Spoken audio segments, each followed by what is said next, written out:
friends and welcome to Super Taste. இன்னைக்கு நாம Karthigai Deepam special பொரி உருண்டை எப்படி செய்யலாம்னு பார்க்கலாம். இது குழந்தைகளுக்குலாம் ரொம்பவே ஃபேவரட்டான ஸ்நாக்ஸ். வாங்க இப்போ எப்படி செய்யலாம்னு பார்க்கலாம்.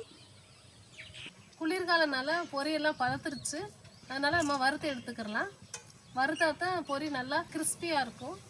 வறுத்து எடுத்துக்கலாம். பாத்திரம் நல்லா சூடாயிருச்சு. இப்போ பொரியை கொட்டிடலாம். 4 கப் பொரியை வறுத்து எடுத்துடலாம். இது லேசாக வறுத்தாலே போதும், நல்லா கிறிஸ்பியாக இருக்கும்.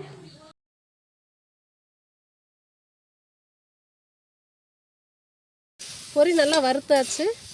இப்போ பாருங்கள், லைட்டாக ப்ரெஸ் பண்ணோன்னே பொரி எப்படி பாருங்கள் உடையுது, நல்லா மொறுமொறுப்பாக வந்துடுச்சு. 4 கப் பொரிக்கு 1 கப் வெல்லம் கரெக்டாக இருக்கும். 1 கப் வெல்லத்தை காய்ச்சி எடுத்துக்கலாம். 1/4 கப் தண்ணி சேர்த்தா கரெக்டாக இருக்கும்.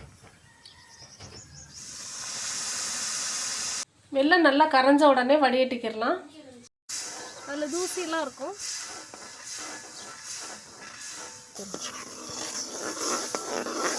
வெல்லம் கரைஞ்சிருச்சு. இப்போ நம்ம வடிகட்டிக்கிடலாம்.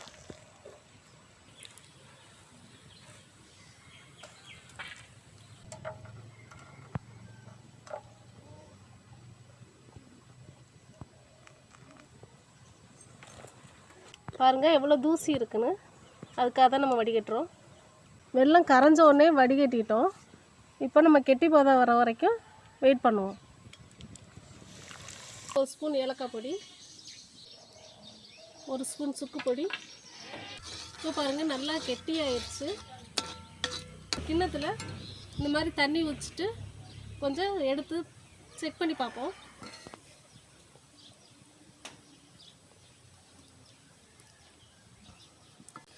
இப்போ நம்ம செக் பண்ணி பார்ப்போம்.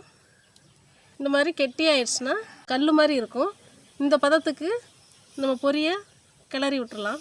இப்போ பாருங்கள் சவுண்டு நல்லா கேட்கும். இந்த மாதிரி சவுண்டு கேட்டோன்னே இந்த பதம் கரெக்டாக இருக்கும். கரெக்டான பதம் வந்துருச்சு. இப்போ பொரியை இதில் மிக்ஸ் பண்ணிக்கிடலாம். சீக்கிரமாக உருண்டை பிடிக்கிறதுக்கு சூடாடுறதுக்குள்ளே இதே மாதிரி ஒரு குழிக்கரண்டி எடுத்துக்கிறோங்க.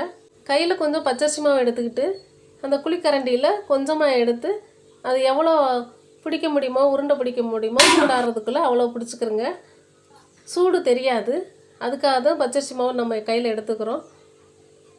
ரொம்ப ஈஸியாகவும் இருக்கும் இந்த குழிக்கரண்டியில் செய்யும்போது. அதிகமாக காற்றோட்டம் உள்ள இடத்துல உருண்டை பிடிக்கக்கூடாது, இல்லைன்னா ட்ரை ஆயிரும். ட்ரை ஆயிடுச்சுன்னா 1 நிமிஷம் ஹை ஃப்ளேமில் வச்சு இலகிரும். அப்புறம் நம்ம உருண்டை பிடிச்சிக்கலாம்.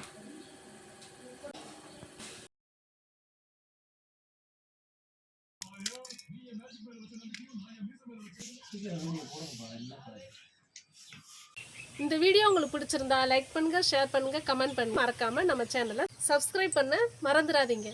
மீண்டும் நல்ல ரெசிபியோடு சந்திப்போம். நன்றி, வணக்கம்.